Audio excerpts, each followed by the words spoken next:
नमस्कार, आप देख रहे हैं ईशान न्यूज नेटवर्क। मैं हूं आपके साथ ईशान। आइए देखते हैं मुरादाबाद महानगर की आज की प्रमुख खबरें। जिले में ई बसों के किराए में 1 साल के बाद वृद्धि की गई है। पिछले साल जनवरी में इलेक्ट्रिक बसों का संचालन शुरू हुआ था। तब इन बसों में किलोमीटर के हिसाब से स्लैब बनाए गए थे। किराया बढ़ने की वजह से इस बार जीएसटी व एक्सीडेंट फंड भी जोड़ा जाना है, पर किराया राउंड फिगर में रखने को कहा गया है। ई बस केंद्र प्रभारी लोकेश शर्मा का मानना है कि किराया राउंड फिगर में होने से यात्री को परेशान नहीं होना पड़ेगा। नए किराए के स्लैब को अब मुख्यालय ने सहमति दे दी है।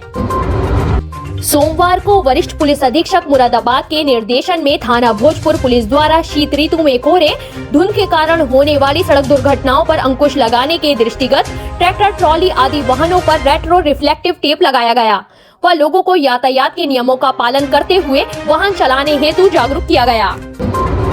वरिष्ठ पुलिस अधीक्षक हेमराज मीना द्वारा अपराधों की रोकथाम के लिए चलाए जा रहे प्रभावी अभियान के अंतर्गत इंस्पेक्टर सिविल लाइन और फकीरपुरा पुलिस चौकी इंचार्ज उप निरीक्षक सोमपाल सिंह द्वारा कामिनी पत्नी हर नारायण निवासी आदर्श कॉलोनी को 9 ग्राम स्मैक के साथ गिरफ्तार किया गया है और जेल भेज दिया गया है। उप निरीक्षक सोमपाल सिंह के साथ महिला कांस्टेबल एकता, कांस्टेबल राहुल राठी और कांस्टेबल राधा रमन साथ रहे। मुरादाबाद में साइबर ठगों ने नगरपालिका बिलारी के सफाई एवं खाद्य निरीक्षक पवन कुमार को निशाना बनाया है। पालिका इंस्पेक्टर ने क्रेडिट कार्ड बंद कराने के लिए बैंक में अप्लाई कर रखा था। ठगों ने पालिका इंस्पेक्टर को एसबीआई का क्रेडिट कार्ड ऑफिसर बनकर कॉल की। इसके बाद उन्होंने इंस्पेक्टर के खाते से 2 बार में 2.6 लाख रुपए उड़ा दिए। ठगी के शिकार इंस्पेक्टर ने बिलारी कोतवाली में घटना की रिपोर्ट दर्ज कराई है। सरकारी राशन में घटतौली, नए राशन कार्ड तथा राशन बढ़ाए जाने को लेकर आज लोकतंत्र बचाओ मोर्चा के बैनर तले जिला कलेक्ट्रेट पर प्रदर्शन किया गया और 3 सूत्रीय ज्ञापन जिलाधिकारी मुरादाबाद के माध्यम से भारत के प्रधानमंत्री को भेजा गया।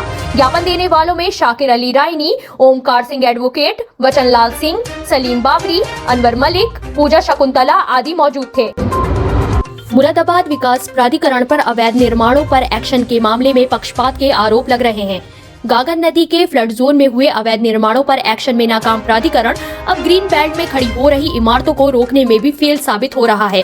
दिल्ली रोड पर ग्रीन बेल्ट में बन रही जिन अवैध इमारतों और कार शोरूम्स को तत्कालीन वीसी मधुसूदन हुल्गी ने सील किया था, उसमें फिर से युद्ध स्तर पर निर्माण शुरू हो गए हैं। दिल्ली रोड पर मझोला थाने से एमडीए ऑफिस तक इस तरह के कई निर्माण चालू हैं।